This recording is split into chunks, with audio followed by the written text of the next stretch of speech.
Hello and welcome to Chapter 3 of Photoshop for Beginners. In this video we will speak about the different toolbars we have in the software and focus and explain how Photoshop Layers works. Before we begin, I would like us to set the same workspace, because I don't know if you already messed up with the program and maybe you accidentally changed something. Go to the right corner of your screen. When you see this icon, click on it and select Essentials. Great! Now that we have the same workspace, we should see the same tools. Okay, so let's break down what we have in front of our eyes right now. Let's divide the screen into 5 parts. Number 1, marked in yellow, this white page is our canvas. We learned how to open it in the previous chapter. Number 2, marked in blue. At the top left we have Photoshop's navigation panel. Number 3, marked in green. On the left side we have our toolbar, which is full of different tools. Number 4, marked in red. Below the navigation panel we have the top toolbar, which changes each time according to specific tool we selected from the left side toolbar. Each tool has different values, settings and parameters that we can control. Number 5, marked in pink. On the right side there are a variety of windows. Today we will focus on the most important one, our layers window.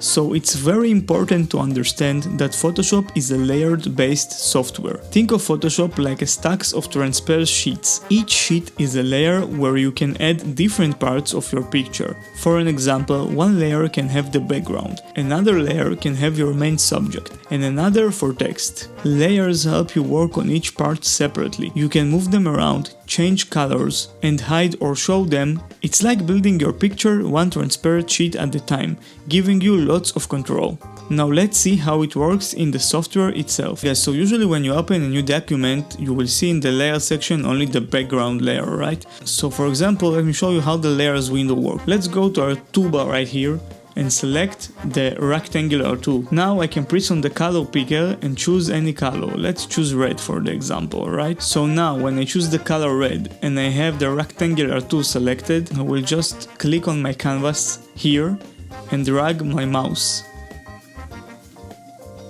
After I did so, a shape created. And if you go to the layers panel, you can see that the background layer is no longer the only one layer that exists here. And if I click on one of the layers, you select them, alright?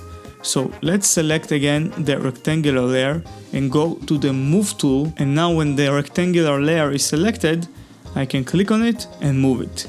Alright, now let's create another layer, and now we will use another shape tool, right? Let's go to the rectangular tool, hold it, press on it and don't leave the mouse click, and then select the ellipse tool and leave the mouse click. Now we do the same, we just click anywhere on the canvas and drag until we have our shape. After that, let's change the color of the shape by going to the upper toolbar, press on the fill and change it to blue. Let's select the move tool from our toolbar panel, and now because I have selected the ellipse shape, I can move it and put it on top of the rectangular shape. I think now you're starting to get the basic idea of how Photoshop layers work. So I think it's probably obvious that the order of the layers is also important. So if I just take the ellipse layer, click on it and hold it, drag it down under the rectangular layer, you can see that I put the ellipse under the rectangular, and this is what happens also in my canvas, of course. If I now move the ellipse shape down, so the red rectangular now is almost covering all the ellipse shape.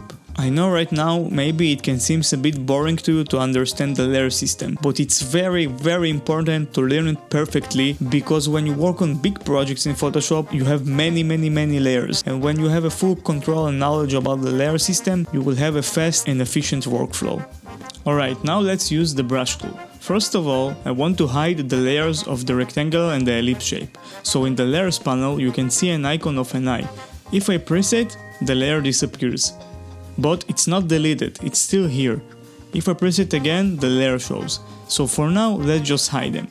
Now, let's open a new layer. This is the button to create a new layer. When you press on it, you can see a new layer created. Let's double click on it to change its name. Let's call it Brush.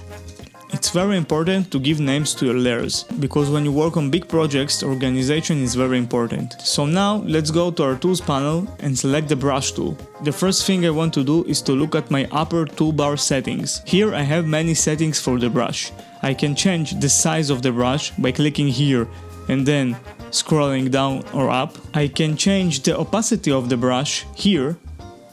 So now I will draw something with the brush on my canvas. I press and hold and then just move my mouse.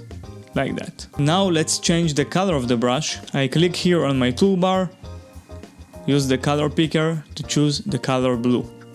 Now I will draw on the canvas also. Alright, so now we have those elements we just draw with the brush tool. Let's take the move tool and try to move them. Let's see what happens. You see now that they are moving together. And this is a big problem. You know why it's happened? Because I used the same layer to draw them. You see, now if I hide the layer, they both gone and I cannot do nothing with it. I cannot separate them because they was in the same layer. So I press now Ctrl Z on my keyboard. I press it multiple times until I get to the point before I use the blue brush. Now I'm going to the layers panel. I hit again the new layer button, I take the brush tool again, here from the tools or just press B on the keyboard, and now I will draw my element. Alright, now I can take the move tool and move only it, because it's in a separate layer as you can see in the layers panel. I can move it, I can hide only one of them, I can choose which one of them will be on top of each other, and you got the idea. Please subscribe to the channel if you want to help me make more tutorials. Thank you so much, and I see you in the next one.